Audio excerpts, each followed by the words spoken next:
요한복음 14장 8절에서 14절을 교독하겠습니다. 요한복음 14장 8절에서 14절까지 교독하고 마지막은 합독하겠습니다. 제가 먼저 8절 교독합니다. 빌립이 이르되 주여 아버지를 우리에게 보여주옵소서. 그리하면 족하겠나이다. 예수께서 이르시되 빌립아 내가 이렇게 오래 너희와 함께 있으되 내가 나를 알지 못하느냐. 나를 본 자는 아버지를 보았거늘 어찌하여 아버지를 보이라 하느냐. 내가 아버지 안에 거하고 아버지는 내 안에 계신 것을 네가 믿지 아니하느냐. 내가 너희에게 이르는 말은 스스로 하는 것이 아니라 아버지께서 내 안에 계셔서 그의 일을 하시는 것이라. 내가 아버지 안에 거하고 아버지께서 내 안에 계심을 믿으라. 그렇지 못하겠거든 행하는 그 일로 말미암아 나를 믿으라. 내가 진실로 진실로 너희에게 이르노니 나를 믿는 자는 내가 하는 일을 그도 할 것이요 또한 그보다 큰 일도 하리니 이는 내가 아버지께로 감이라. 너희가 내 이름으로 무엇을 구하든지 내가 행하리니 이는 아버지로 하여금 아들로 말미암아 영광을 받으시게 하려 함이라. 내 이름으로 무엇이든지 내게 구하면 내가 행하리라. 아멘. 사람들은 종종 이렇게 말합니다. 하나님 보여주세요. 그러면은 제가 믿겠습니다. 어떤 사람은 이보다도 더 강하게 말해요. 눈에 보이지 않는 하나님을 믿으니 내 자신을 믿겠다. 그리고 신앙생활 오래 한 사람들 중에서도 이유를 알 수 없는 고난이 길어질 때 하나님 정말 계십니까? 하나님을 보여주시면 제가 잘 믿겠습니다. 이런 말을 속삭입니다. 오늘 본문 8절에서도 빌립도 그런 말을 했습니다. 주여 아버지를 우리에게 보여주옵소서. 그리하면 족하겠습니다. 족하다는 것은 뭡니까? 충분하다. 그러면 내가 예수님을 잘 믿겠습니다. 그런 뜻 아니겠습니까? 우리는 흔히 눈에 보여야 믿을 수 있다라고 말합니다. 오늘 설교 이러한 하나님을 보여주시면 믿겠습니다라는 제목 가지고 한 10개 정도의 소제목을 간단하게 말씀을 드릴 것입니다. 10개 한다고 해서 시간이 길어지지는 않을 것입니다. 그래서 이 정말로 회의에서 미지근해서 정말로 확신으로 거할 수 있도록 10가지 제목을 정말 다리에 쥐가 나도록 준비를 해봤습니다. 그렇게 해서 10가지 소조의 주목을 그냥 자연스럽게 흘러가면서 여러분들에게 이러한 제목에 대한 아주 속 시원한 해답을 얻고 또 우리의 그러한 신앙이 확신 속에 거하는 그런 신앙이 되었으면 좋겠다 하는 마음으로 설교를 준비했습니다. 자, 첫 번째 나누고 싶은 것이 보이는 것만 존재하는 것은 아닙니다. 세상에는 분명히 눈에 보이는 것도 있지만 눈에 보이지 않아도 분명히 존재하는 것들이 많습니다. 예를 들어 볼게요. 바람이 보입니까? 안 보여요. 그러나 나무가 흔들리는 것을 보니까 바람이 있는 것을 알게 됩니다. 전파가 안 보여요. 그러나 핸드폰을 연결을 해주고 이러한 그 방송이 들릴 때 전파가 있다는 것을 압니다. 영혼이 보입니까? 안 보이잖아요. 그러나 사람은 단지 살과 뼈로만 존재가 되지 않았다는 거죠. 사람에게는 생각이 있고 감정이 있고 양심이 있고 영적인 갈망이 있습니다. 그러므로 보이지 않으면 없다라는 말은 사실 매우 좁은 생각을 갖고 있는 생각입니다. 우리 인생에는 눈으로 보는 세계가 있고 마음으로 보는 세계가 있고 믿음으로 보는 세계가 있습니다. 육신의 눈으로는 보이지 않지만 믿음의 눈으로 보이는 것들이 있습니다. 하나님이 하시는 손길, 하나님의 은혜, 하나님의 섭리, 하나님의 위로, 이런 것들. 눈으로는 보이지는 않지만 분명히 믿음의 눈으로는 보이는 것들이 있을 것입니다. 자, 그러나 여기서 이런 질문이 생깁니다. 목사님, 그렇다면은 하나님이 정말 계시다면 왜 직접 자신을 보여주지 않습니까? 하나님이 능력이 많으시다라면 한 번쯤 우리 눈앞에 나타나 주시지 않습니까? 왜? 하나님을 직접 보면 사람들이 더 잘 믿지 않겠습니까? 이 질문은 자연스러운 질문입니다. 언제 합니까? 믿음이 약해질 때, 어떤 목적하는 거에서 또 시험 볼 때 떨어지고 이런 생각할 수 있습니다. 또 고난이 길어질 때 하나님이 침묵하는 것처럼 느껴질 때에 우리는 이러한 마음속에 이런 질문이 옵니다. 그러면 두 번째, 왜 하나님은 직접 자신을 우리에게 보여주지 않으십니까? 성경은 그 이유를 이렇게 말합니다. 출애굽기 33장 20절에 네가 내 얼굴을 보지 못하리니 나를 보고 살 자가 없다. 죄인인 인간이 거룩하신 하나님을 직접 볼 수가 없습니다. 하나님은 너무나 거룩한 분입니다. 하나님은 너무너무 영광스러운 분입니다. 하나님은 죄와 어둠이 조금도 함께할 수 없는 분입니다. 우리가 태양을 직접 오래 바라보아도 눈이 상합니다. 태양 가까이 갔다가는 견딜 수 없습니다. 그러나 이 태양을 만드신 하나님, 빛의 근원이신 하나님, 거룩과 영광으로 충만하신 하나님 앞에 죄인이 그대로 선다라면 어떻게 되겠습니까? 살 수가 없다는 거죠. 그러므로 하나님이 자신의 영광을 직접 다 드러내시지 않는 것은 하나님이 없기 때문이 아니고 하나님이 숨어 계시기 때문이 아니라는 거죠. 하나님은 오히려 우리를 살리기 위해서 자신의 영광을 우리에게 보여주지 않고 감추는 것입니다. 하나님은 우리를 멸하는 분이 아닙니다. 하나님은 우리를 살리려고 하시는 분이기 때문에 우리가 감당할 수 있는 방식으로 자신을 보여줍니다. 그래서 하나님은 사람에게 자신을 알 수 있는 길을 이제 보여주셨습니다. 그것이 무엇이냐? 바로 세 가지를 보여주셨어요. 피조물을 통하여서 그 안에서 하나님을 볼 수 있게 하셨고, 그것으로도 안 되니까 말씀으로 하나님을 보여주셨고, 그것이 안 되니까 또 하나님의 아들 예수 그리스도께서 직접 내려오셔서 하나님을 보여주셨습니다. 자, 차례차례. 그러면 세 번째, 하나님은 피조 세계를 통해서 자신을 보여주셨습니다. 한번 같이 읽어주시면 고맙겠습니다. 시작. 창세로부터 그의 보이지 아니하는 것들 곧 그의 영원하신 능력과 신성이 그가 만드신 만물에 분명히 보여 알려졌나니 그러므로 그들이 핑계하지 못할지니라. 하나님은 자연과 만물 속에 자신의 흔적을 남겨놓으셨습니다. 하늘을 보아도 하나님의 흔적이 있습니다. 여러분, 낮에는 해가 떠서 빛과 열을 주고, 그리고 밤에는 달과 별들이 질서 있게 떠 있습니다. 하늘은 매일 같은 자리에서 하나님의 질서를 우리에게 보여주고 있습니다. 우리는 저 하늘을 보면서 하나님께서 세상을 붙들고 계심을 생각하게 됩니다.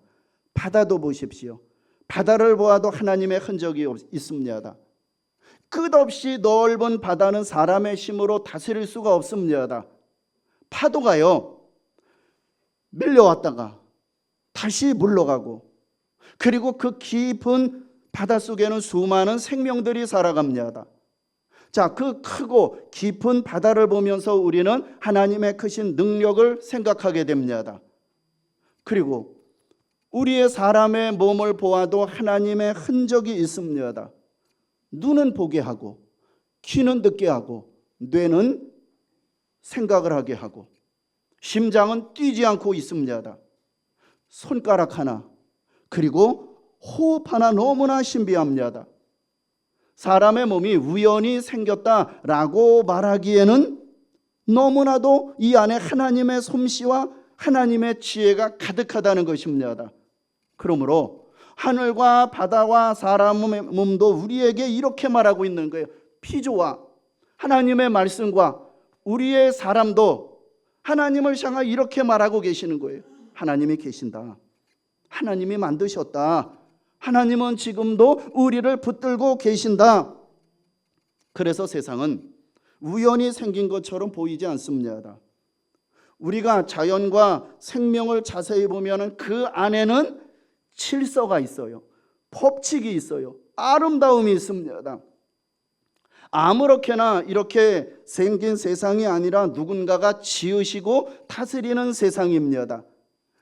그분이 바로 성경은 하나님이라고 말하는 거예요. 그래서 우리는 하나님을 뭐라고 부르느냐? 창조주 하나님이다라고 부르고 있는 것입니다. 하나님께서 만물 속에 자신을 알만한 흔적을 남겨두셨기 때문에 사람은 하늘과 바다와 생명을 보면서 하나님이 계심을 깨달을 수 있습니다. 분명히 성경도 하나님을 알만한 것을 바로 우리 안에 만물 속에 넣으셨다고 성경은 말합니다. 로마서 1장 19절 내용입니다. 시작. 이는 하나님을 알만한 것이 그들 속에 보임이라 하나님께서 이를 그들에게 보이셨느니라. 아멘. 증거가 없는 것이 아닙니다. 하나님이 이미 보여주셨습니다. 그런데 인간들은 하나님을 알아보지 못했습니다. 왜 그렇습니까? 인간의 영적 감각이 죄로 인해서 어두워졌기 때문입니다. 하나님은 분명히 자연을 통해서 자신을 보여주었는데 인간들이 하나님을 올바르게 알지 못했습니다. 그래서 하나님은 그 다음 단계 말씀을 통해서 자신을 보여주셨습니다. 창세기 12장에서 아브라함을 부르십니다. 그리고 그 아브라함의 그 후손들을 통하여서 이스라엘 백성들을 선택합니다. 그리고 그 이스라엘 백성들 중에서 선지자들을 보냅니다. 그리고 그들을 통하여 율법을 주셨습니다. 그리고 성경을 통해서 하나님이 누군지를 말씀해 주셨습니다.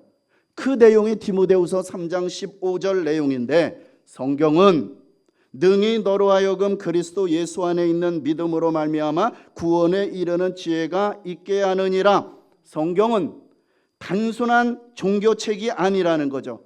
하나님 자신을 알려주신 말씀인 것입니다.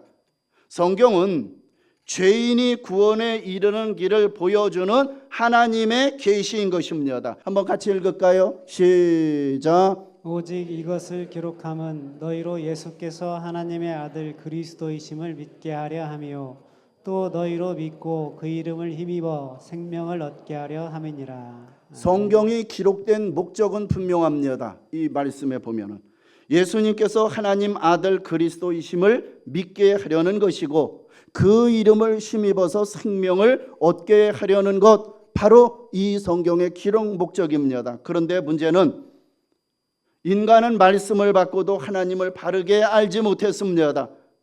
선지자의 음성을 수없이 많이 듣고도 회개하지 않았습니다. 율법을 받고도 하나님의 마음을 깨닫지 못했습니다. 그래서 하나님은 마지막으로 가장 분명한 계시를 주셨습니다. 하나님께서 인간의 몸을 입고 이 땅에 오신 것입니다. 그분이 바로 예수 그리스도십니다. 그렇습니다. 다섯 번째, 하나님은 예수 그리스도를 통해서 자신을 보여주셨습니다. 히브리서 1장 1절 2절에 보면은 같이 한번 또 읽어주십시오. 시작. 옛적의 선지자들을 통하여 여러 부분과 여러 모양으로 우리 조상들에게 말씀하신 하나님이 이 모든 날 마지막에는 아들을 통하여 우리에게 말씀하셨으니 이 아들을 만유의 상속자로 세우시고 또 그로 말미암아 모든 세계를 지으셨느니라. 아멘. 하나님은 여러 시대에 여러 방식으로 분명히 보여주셨어요. 선지자들을 통해서 여러 가지를 통해서 여러 시대에 걸쳐서 여러 방식으로 말씀하셨습니다. 그런데 마지막에는 아들을 통해서 말씀하십니다. 예수님이 하나님을 가장 분명하게 보여주는 분입니다. 예수님은 누구냐? 보이지 아니하시는 하나님의 형상입니다. 즉 온 우주에 편만에 계시는 창조주께서 인간의 현상 가운데, 인간의 현상 세계 안에 보이도록 나타나신 분이 예수님이십니다. 그래서 하나님과 예수님의 본체는 하나입니다. 그러나 예수님을 뭐라고 부르느냐? 하나님의 아들이라고 부르는 것입니다. 그 본체는 하나님이지만 우리는 일명 그분을 하나님의 아들로 부르는 것입니다.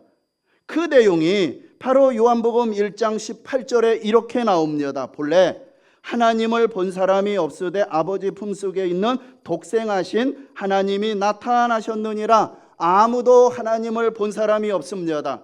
그러나 예수 그리스도께서 하나님을 나타내셨습니다. 그래서 오늘 본문에 보면은 예수님이 빌립에게 이렇게 말씀을 합니다. 9절에서 나를 본 자가 아버지를 보았거늘, 나를 본 자가 아버지를 보았다. 아버지와 예수님은 본체가 하나다. 그러나 그 아들의 이름으로, 하나님의 아들의 이름으로 이 땅에 오셨다. 그러므로 나를 본 자가 아버지를 보았다. 이것이 예수 그리스도께서 하나님이시지만 이 땅에 하나님의 아들로 오셨다. 이 말씀이 우리 교회의 심장이요 기독교 신앙의 핵심인 것입니다. 예수님은 하나님을 보여주러 오신 분입니다.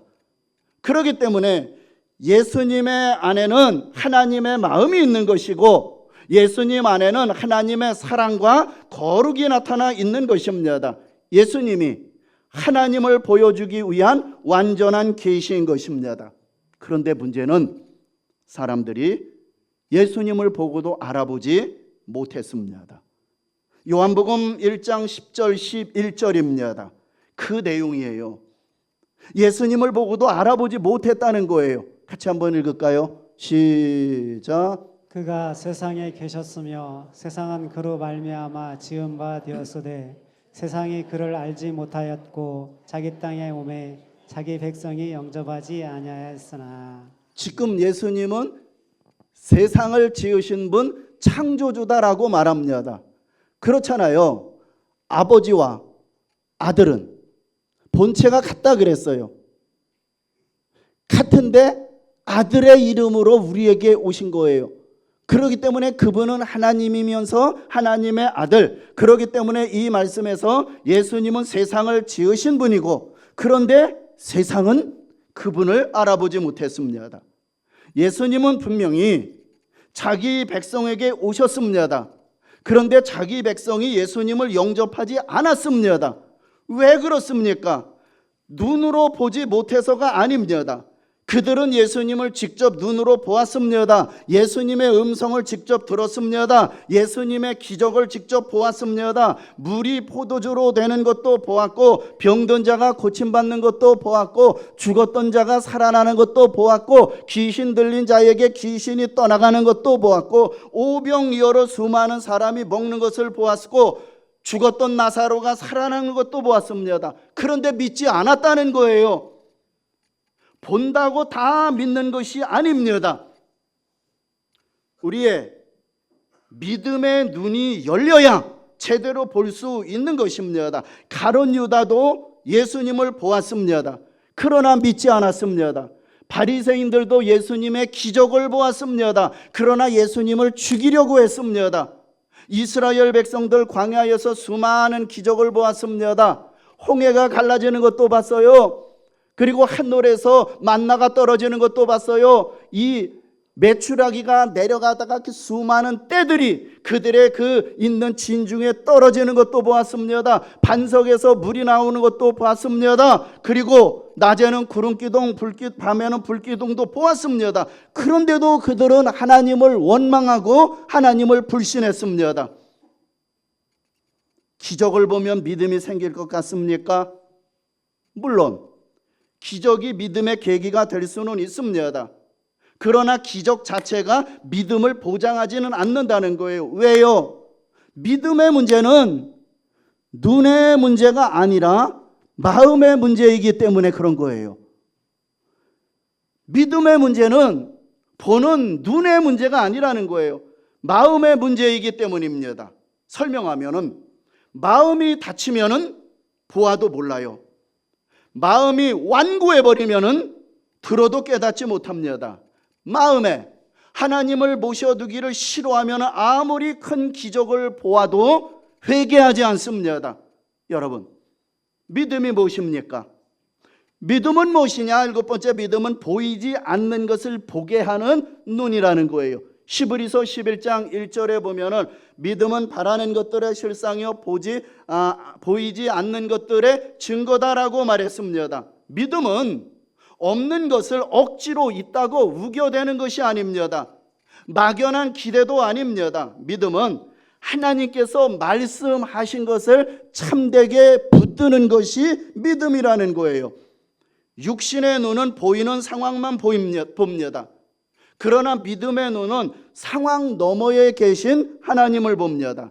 육신의 눈은 문제덩어리만 봅니다. 그러나 믿음의 눈은 문제 너머에 계신 하나님을 봅니다. 육신의 눈은 고난을 쳐다봅니다. 믿음의 눈은 고난 속에서도 나를 붙드시는 하나님의 손을 붙듭니다. 그러므로 믿음은 보이지 않는 세계를 보게 하는 영적인 눈이라는 거예요. 믿음의 눈이 열릴 때에 하나님을 보게 되고 여전히 내 삶 속에서 일하시는 하나님의 손길을 볼 수 있는 것입니다. 예를 하나 드리겠습니다. 누가복음 24장에 보면은 이제 엠마오로 내려가는 두 제자가 있습니다. 예수님이 부활하셨어요. 그래서 그 예루살렘에서 많은 사람들이 보고 거기에서 있다가 자기의 고향으로 내려가는 두 제자가 나오는데 그들은 부활하신 예수님과 함께 길을 걸었습니다. 그런데 예수님과 함께 길을 걸었는데 저들이 처음에는 예수님을 알아보지 못했습니다. 누가복음 24장 16절에 보면은 그들의 눈이 가리워서 예수인 줄 알아보지 못하거늘 그랬습니다. 육신의 눈이 없었던 것이 아니잖아요. 그들은 육신의 눈이 있었어요. 그러나 예수님을 볼 수 있는 눈이 있었습니다. 그러나 예수님을 알아볼 수 있는 믿음의 눈이 열리지 않았다는 거예요. 이것이 오늘 우리의 모습일 수가 있는 것입니다. 우리는 주님이 우리와 함께 계시는데도 모를 때가 있다는 거예요. 왜 그렇습니까? 믿음의 눈이 흐려졌기 때문입니다. 말씀을 보는 눈이 어두워졌기 때문입니다. 그때 예수님께서 성경을 풀어주시고 설명을 해주십니다. 누가복음 24장 44절 45절 그 내용이에요. 긴 내용입니다. 같이 한번 읽어주십시오. 시작. 모세의 율법과 선지자의 글과 시편의 나를 가리켜 기록된 모든 것이 이루어져야 하리라 한 말이 이것이라 하시고 이에 그들의 마음을 열어 성경을 깨닫게 하시고. 자, 성경을 깨닫게 되었을 때 마음이 열렸습니다. 마음이 열리자 눈이 열렸습니다. 눈이 열리자 예수님을 알아보았습니다. 아니 목사님 여기 그거 다 없는데 목사님 얘기 정확한 거 요런 사람들 때문에 누가복음 24장 31절에 구체적으로 나옵니다. 시작. 그들의 눈이 밝아져 그인 줄 알아보더니. 성경을 풀어준 거예요. 성경을 통해서 마음이 열린 거예요. 눈이 열린 거예요. 예수님을 알아보게 되었다는 거예요. 여러분, 예수님을 보는 길은 단순히 육신의 눈으로 보는 데 있지 않습니다. 말씀을 깨달아야 되고 마음이 열려야 되고 믿음의 눈이 열려야 합니다. 그러면은 보이지 않던 은혜가 보입니다. 하나님이 일하시는 손길이 보여집니다. 보이지 않았던 소망이 보입니다. 여러분의 믿음의 눈이 열리기를 바랍니다. 말씀을 통하여 인격적인 예수님을 보기를 바랍니다. 내 삶 속에서 여전히 일하시는 하나님을 보게 되기를 바랍니다. 그래서 예수님이 계속 오늘 본문에서 말하고 있는 것이 무엇입니까? 믿으라고 말하는 거예요. 그래서 예수님은 믿으라고 말을 하고 있습니다. 빌립에게 계속해서 믿음을 요구합니다. 10절을 보십시오. 10절에 보면은 내가 아버지 안에 거하고 아버지는 내 안에 계신 것을 내가 믿지 아니하냐? 믿으라는 거예요, 그것을. 그리고 11절입니다. 여러분들이 읽어주십시오. 시작. 내가 아버지 안에 거하고 아버지께서 내 안에 계심을 믿으라. 그렇지 못하겠거든 행하는 그 일로 말미암아 나를 믿으라. 빌립에게 계속해서 보여달라, 그럼 내가 족하겠다, 충분하다라고 말하는 이 빌립에게 예수님은 계속해서 말씀하고 있는 것이 뭐라고요? 믿으라는 거예요.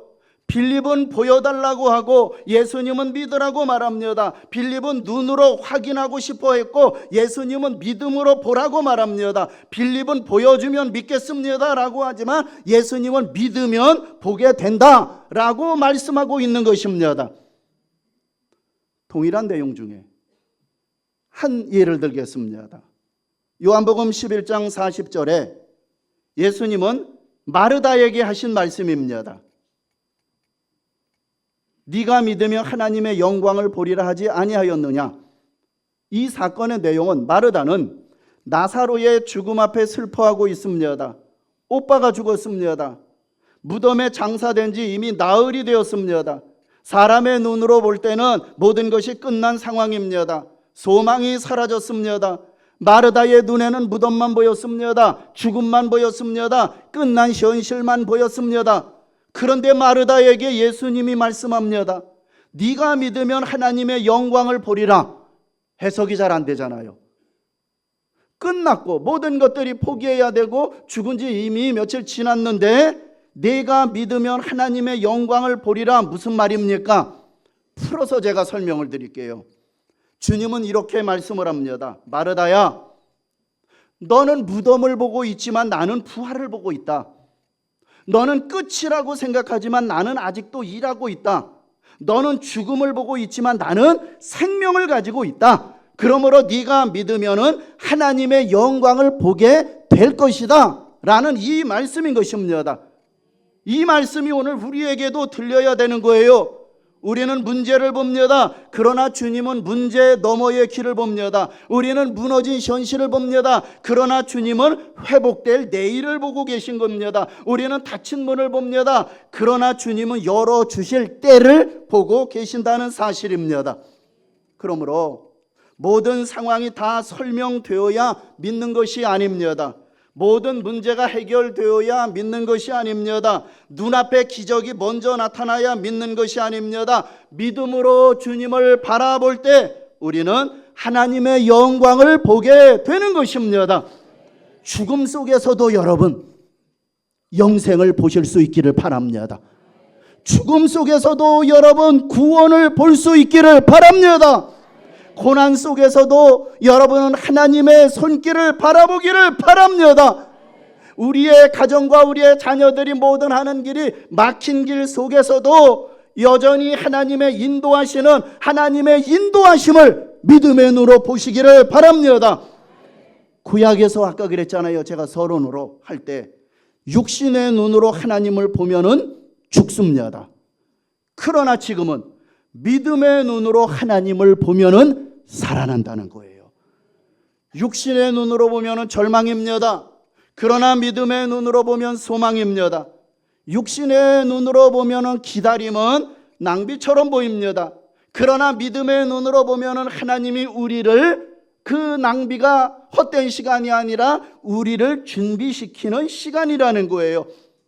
육신의 눈으로 보면은 십자가는 실패예요. 믿음으로 보면은 십자가는 구원이라는 거예요.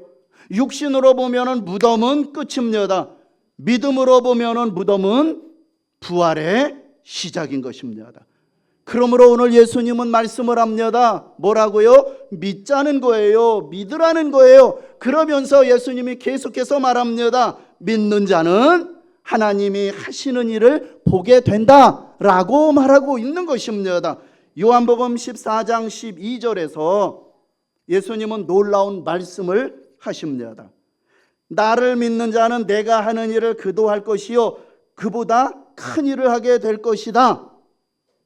여기서 정확한 해석이 필요해요. 그래야 우리의 신앙이 흔들리지 않고 우리의 신앙의 핵심을 말해주고 있습니다. 여기서 우리는 어떻게 해석을 하느냐? 나는 올라간다, 승천한다. 그렇지만 너희들은 내가 했던 것보다도 더 큰 일을 할 것이다. 그 큰 일이 무엇이냐? 이거에 이렇게 해석을 해버립니다.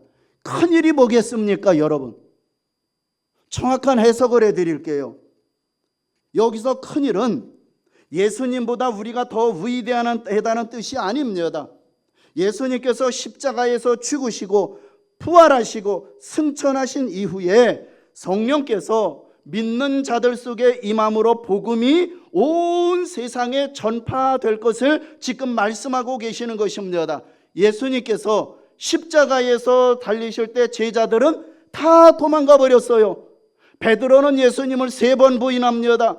제자들은 문을 걸어 잠그고 벌벌 떨었습니다. 그러나 부활하신 주님을 만나고 성령을 받은 후에는 달라집니다. 도망갔던 제자들이 증인이 됩니다. 두려워하던 사람들이 담대해집니다. 숨어있던 사람들이 거리로 나가서 복음을 전했습니다. 그 복음이 예루살렘을 넘어서 유다와 사마리아 땅끝까지 전파됩니다. 그리고 이 땅에 교회가 세워집니다. 죄인들이 회개합니다. 우상 숭배자들이 하나님께로 돌아왔습니다. 절망 가운데 있는 사람들이 생명을 얻었습니다. 이것이 큰일이라는 거예요. 이것이 이해가 되셨습니까? 큰일. 이보다 더 큰 일을 할 것이다. 내가 있을 때, 함께 있을 때보다도 너희들은 큰 일을 하게 될 것이다. 우리에게 또 적용을 하며 하나님은 오늘도 믿는 자 삶 속에 일하십니다. 하나님은 과거에만, 아니 성경 속에서만 일하신 분도 아닙니다. 하나님은 지금도 여전히 살아계시고 지금도 말씀하시고 인도하시고 지금도 회복시키시는 일을 지금도 여전히 하십니다. 다만 우리가 하나님이 우리의 삶 속을 인도하시고 하신 일을 항상 즉시 알아보지 못할 뿐입니다. 여러분 그렇잖아요. 우리가 간증을 하잖아요. 뒤돌아보니 시간이 지나놓고 와, 하나님이 이렇게 하셨구나. 하나님이 이런 뜻이 있었구나. 당장은 잘 몰라요. 우리는 즉시 잘 모를 뿐입니다. 그렇다고 해서 하나님이 일하시지 않는 것이 아니라 우리의 눈이 어두워서 하나님의 손길을 당장 깨닫지 못하고 보지 못할 뿐입니다. 그러나 믿음으로 사는 사람은 삶의 현장에서 하나님이 하시는 일을 보게 되는 것입니다. 어떤 때는 문제를 해결해 주심으로 보여주십니다. 어떤 때는 문제를 그냥 놔두시고 그 문제를 견딜 수 있는 힘을 우리에게 주십니다. 어떤 때는 길을 열어주심으로 하나님이 하시는 일을 보여줍니다. 그 길이 뭐냐? 닫힌 문을 열어줍니다. 새로운 만남을 주십니다. 생각지도 않았던 도움의 손길을 보내주십니다. 그러나 어떤 때는 닫힌 문 앞에서 우리를 기다리게 하십니다. 어떤 때는 우리의 상황과 그 환경을 바꾸어 주십니다. 그러나 어떤 때는 그 상황보다도 나를 먼저 바꾸어 주십니다. 중요한 것은 믿음의 사람은 하나님이 하시는 일을 보게 된다는 사실입니다. 그 하나님의 하신 일을 보고 깨닫고 고백하고 그런 사람들 다시 믿음으로 살아갈 힘을 얻게 되는 거예요. 우리의 삶이 그렇잖아요, 여러분. 하나님이 하신 일은 즉시 깨닫지를 못해도 시간이 지나면서 깨닫잖아요. 알게 되잖아요. 그러면 우리의 믿음이 생기잖아요. 그래서 우리는 일평생 세월을 쫓아가는 것이 아니라 주님과 함께 믿음의 순례의 길을 가게 되는 믿음의 힘을 얻게 되는 것입니다. 마지막 10번째, 이제 예수님은 이어서 또 하나 기도에 대한 말씀을 합니다. 믿는 자는 기도 응답을 받게 된다는 말씀. 그것이 오늘 본문 마지막 절 13절 14절입니다. 같이 한번 읽겠습니다. 시작. 너희가 내 이름으로 무엇을 구하든지 내가 행하리니 이는 아버지로 하여금 아들로 말미암아 영광을 받으시게 하려 함이라. 내 이름으로 무엇이든지 내게 구하면 내가 행하리라. 하나님은 우리의 기도에 응답하십니다. 때로는 예라고 응답하고 때로는 아니오라고 응답하고 때로는 기다리라고 말합니다. 그러나 분명한 것은 우리가 예수의 이름으로 기도할 때 하나님은 가장 선한 방법으로 응답하신다는 사실입니다. 결론입니다. 사람들은 말합니다. 하나님을 보여주면 믿겠습니다. 그러나 성경은 말합니다. 하나님은 이미 자신을 보여주셨습니다. 창조하신 피조 세계를 통해 보여주셨고 말씀을 통해서 보여주셨고 마지막 예수 그리스도를 통해서 가장 분명하게 보여주셨습니다. 이제 우리에게 필요한 것은 무엇입니까? 하나님을 시험하듯이 보여달라고 요구하는 마음이 아닙니다. 이미 오신 예수님을 믿음으로 바라보는 것입니다. 믿음의 눈이 열리면 예수님이 보이고 믿음의 눈이 열리면 하나님의 은혜가 보이고 믿음의 눈이 열리면 내 삶 속에서 일하시는 하나님의 손길이 보입니다. 여러분의 믿음의 눈이 열리기를 바랍니다. 말씀을 통하여 예수님을 보기를 바랍니다. 기도를 통하여서 살아계신 하나님의 손길을 경험하는 여러분들이 되시기를 주의 이름으로 축원합니다.